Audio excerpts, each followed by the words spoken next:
ഇപ്പോൾ വരുന്നൊരു വാർത്തയിലേക്കാണ്. തിരുവനന്തപുരത്ത് കനത്ത മഴയിൽ വീട് തകർന്നു. ചെമ്പഴന്തി ആനന്ദേശ്വരം കുശവർക്കുഴി സ്വദേശി അനിലിന്റെ വീടാണ് തകർന്നത്. അപകട സമയത്ത് വീട്ടിലുണ്ടായിരുന്നെങ്കിലും അനിലും അമ്മയും അത്ഭുതകരമായി രക്ഷപ്പെട്ടു.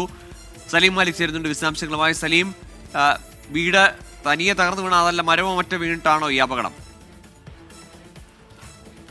ഗോകുൽ, ഈ തിരുവനന്തപുരം ജില്ലയിലെ വിവിധ ഭാഗങ്ങളിൽ കനത്ത മഴയെ തുടർന്ന് വീട് മരം വീണും അതല്ലാതെ കാറ്റിലും ഒക്കെയായി വീടുകൾ തകരുന്ന സാഹചര്യം ഉണ്ടായിരുന്നു.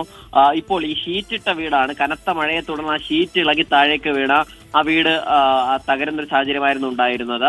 അപകട സമയത്ത് ആ വീട്ടിൽ അനിലും അമ്മയും ഉണ്ടായിരുന്നു. പക്ഷേ അത്ഭുതകരമായി ഇവർ രക്ഷപ്പെട്ടു. അത് മാത്രമല്ല, അതിന് തൊട്ടടുത്ത് തന്നെ കഴക്കൂട്ടം പുല്ലാട്ടുകരിയിൽ സിന്ധു എന്ന ആളുടെ വീടും തകർന്നു എന്നൊരു വാർത്ത ഇപ്പോൾ പുറത്തു വരുന്നുണ്ട്. അത് മരം കടപുഴകി വീണാണ് വീടിന്റെ മേൽക്കൂരയും വീടും പൂർണ്ണമായി തകർന്നത്. രാത്രി 10 മണിയോടെ അല്പസമയം മുൻപായിരുന്നു ഈ സംഭവം. ഭർത്താവ് രമേശൻ നായരും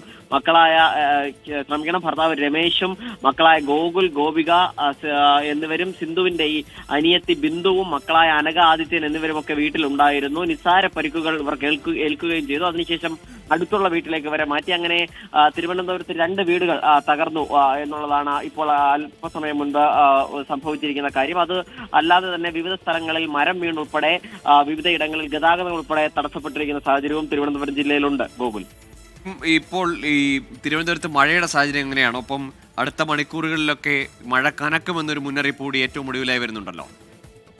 തിരുവനന്തപുരം നഗരമേഖലയിൽ ഇപ്പോൾ മഴ കുറഞ്ഞു നിൽക്കുന്ന സാഹചര്യമാണുള്ളത്. കഴിഞ്ഞ 8 മണിയോടുകൂടി തന്നെ മഴ നഗരമേഖലയിൽ കുറഞ്ഞു നിൽക്കുന്ന സാഹചര്യമാണ്. പക്ഷേ മലയോര മേഖലയിൽ ശക്തമായ മഴ പെയ്യുന്നൊരു സാഹചര്യമുണ്ട്. അതിനിടയിൽ അടുത്ത 3 മണിക്കൂറിൽ തിരുവനന്തപുരത്ത് ശക്തമായ മഴയ്ക്ക് സാധ്യതയുണ്ട് എന്നൊരു മുന്നറിയിപ്പ് വന്നു. തിരുവനന്തപുരത്ത് മാത്രമല്ല, തിരുവനന്തപുരം, കൊല്ലം, പത്തനംതിട്ട, കോഴിക്കോട്, കണ്ണൂർ, കാസർഗോഡ് ജില്ലകളിലാണ് ശക്തമായ മഴയ്ക്ക് സാധ്യത പറഞ്ഞിരിക്കുന്നത്. ഒറ്റപ്പെട്ട ഇടങ്ങളിൽ ഇടിമിന്നലോടുകൂടിയ ശക്തമായ മഴയ്ക്കാണ് സാധ്യത പ്രവചിക്കുന്നത്. കാലാവസ്ഥാ നിരീക്ഷണ കേന്ദ്രം പറയുന്നത് 60 കിലോമീറ്റർ വരെ വേഗത്തിൽ ശക്തമായ കാറ്റിനും സാധ്യതയുണ്ടെന്നാണ്.